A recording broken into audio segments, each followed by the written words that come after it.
Hola, ¿cómo están? Mi nombre es Viridiana Rivera.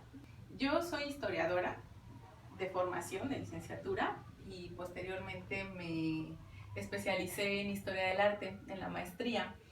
Y siempre he tenido un interés muy específico sobre el tema del fascismo, también de los regímenes totalitarios, el vínculo del arte con el gobierno o con el Estado, ¿no?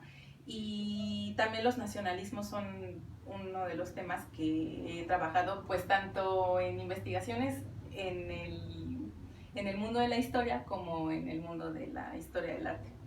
Y al respecto me gustaría contarles o preguntarles sobre un tema que está presente en todos estos tópicos, ¿no? En el tópico del fascismo, del nacionalismo, del totalitarismo.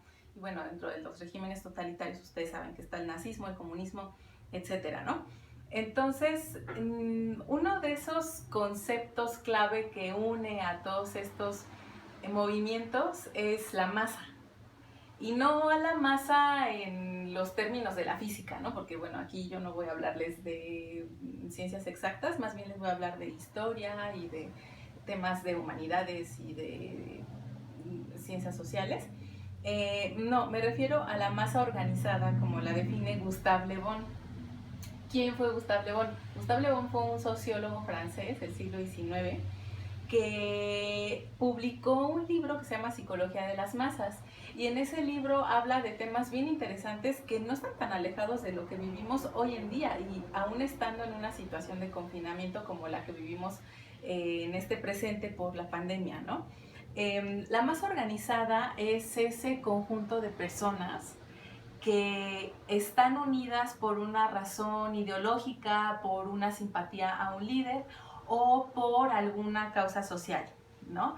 Entonces podemos ver que la masa se define a sí misma como organizada porque tiene una cierta estructura que permite que todos se muevan de la misma manera, ¿no? Y una de las características específicas de las masas organizadas es que es muy fácil que las emociones se contagien dentro de ellas. Ahora, cabe resaltar que la masa no necesariamente se tiene que encontrar en una locación, por ejemplo, en una manifestación, ¿no? Por ejemplo, ahí podemos ver una masa organizada, ya sea en una manifestación o en un meeting o en algún otro aglomerado que tenga una bandera ideológica o política o algo así, ¿no? Las masas pueden encontrarse dispersas en cualquier espacio. Y pónganse a pensar, por ejemplo, en las redes sociales, cuando en algún momento pasa algo que es políticamente trascendente y entonces todas las personas se suman a esa causa. ¿Y cómo lo manifiestan? Pues lo hacen por medio de su perfil, o sea, ya sea que en su perfil pongan algún signo o algún icono que sea de la simpatía de ese movimiento, y todos ellos se encuentran aislados en sus casas, no necesariamente están en una locación en específico que permita ver a esa masa como una muchedumbre en específico, ¿no?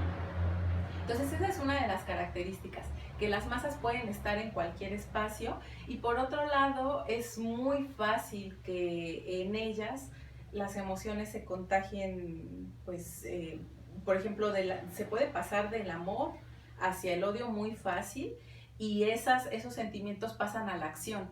Por ejemplo, pónganse a pensar en la cultura de la cancelación, ¿no? De repente hay una persona que todo el mundo quiere y que es súper carismático y que a lo mejor hasta tú eres seguidor, y entonces comienzan a publicar cosas incorrectas de esa persona o algunos datos que no son tan favorables, ¿no? Corrupción, etcétera, o qué sé yo, cosas que difamen a esa persona icónica, ¿no?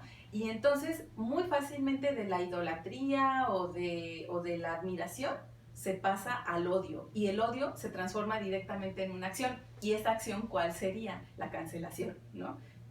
La cancelación. Entonces esa cancelación se traduce en esa forma tan fácil y tan rápida de contagio emotivo, ¿no? Incluso Ya, eso es una situación, ¿no? En específico, en el medio virtual, pero por ejemplo en las manifestaciones, si tú sueles ser una persona tranquila o que no eres muy expresivo y de repente ves que alguien comienza a gritar y a decir eslóganes y consignas y comienza a hacer acciones que de repente todo el mundo replica, entonces tú haces lo mismo.